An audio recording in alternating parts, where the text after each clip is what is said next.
Hi, it's Maura Stephanie, and it's Parsha time. This week we have another double Parsha, and this week we're finishing up the book of Vayikra. The name of this week's Parshas are Behar and Bechukotai, Behar and Bechukotai, Behar and Bechukotai. The name of this week's Parshas are Behar and Bechukotai, Behar and Bechukotai. I have two friends with me. I have Terry the tree, hi, and I have Petunia the plant, hello. And we are going to tell you about some of the rules in this week's Parsha. Some of them are about the earth, the land, plants, and trees. Very exciting. Oh, I think I see Georgia. Hi, y'all. I have a question. So I thought the Torah was just about laws and rules for humans and the mitzvot. There's stuff in there about plants? Oh, yes, Georgia. This week's Parsha is full of things about plants. Let's ask Terry to tell us about the first rule that we should know, the rule about baby trees. Well, if you have a new tree, you have to wait 4 years before you eat the fruit from it. And then on the 5th year, you can start eating the fruit. Wow, so we have to wait 4 years with a new tree before we eat the fruits. Very interesting. And let's hear something from Petunia. Tell us another rule. Well, you have to leave some food that grows on land for poor people, and you have to let trees and plants give food to people who don't have it. Oh, that's so generous. Let's hear more. The Torah teaches us about the Shemitah year. Every 7th year, a whole year is a year of rest for the land, trees, and earth. Humans can't reap or sow, and the fruit belongs to everyone. People can come and take whatever they want. Wow. Hold on, y'all. You mean people can come and take my fruit on my land? Well, on the 7th year, it's not yours. It belongs to everyone.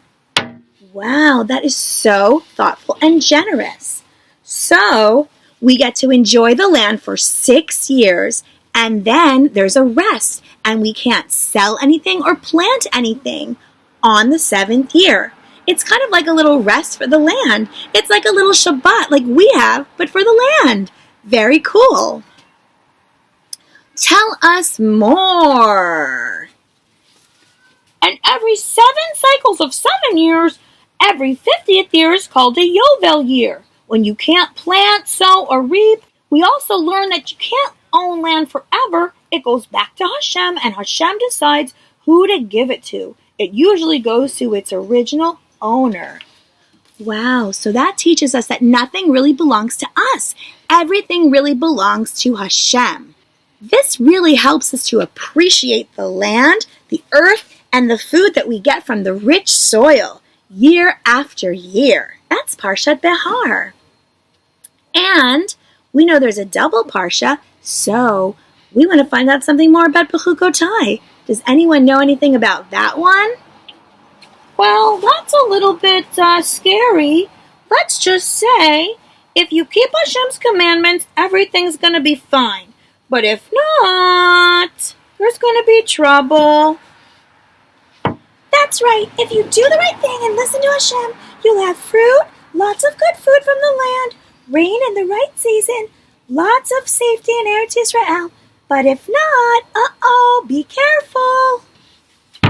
That's right. So in Parashat Bechukotai, we learn some of the consequences of not following the rules of the land. And I think we better call Ryman Simon to come and tell us a little bit about Parashat Bechukotai.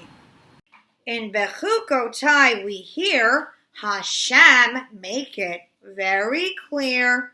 If we listen to him and follow his lead, then we will get everything that we need. We'll get bread and things to eat, including fruit and meat. It will rain on the crops. The food never stops. We'll be safe in our home and we'll never have to roam. We'll have peace in our own land guided by Hashem's powerful hand. But if we don't follow the rules, Hashem will make our lives cruel. And because we're finishing up a book of Torah, Sefer Vayikra, we say, Chazak, Chazak, V'nit Chazek. Torah makes us stronger. Wow. So thank you so much, Terry the tree and Petunia the plant, for letting us know about a lot of the rules about plants, the land, and the earth in these parshas. Everyone should be nice to trees and have a Shabbat Shalom.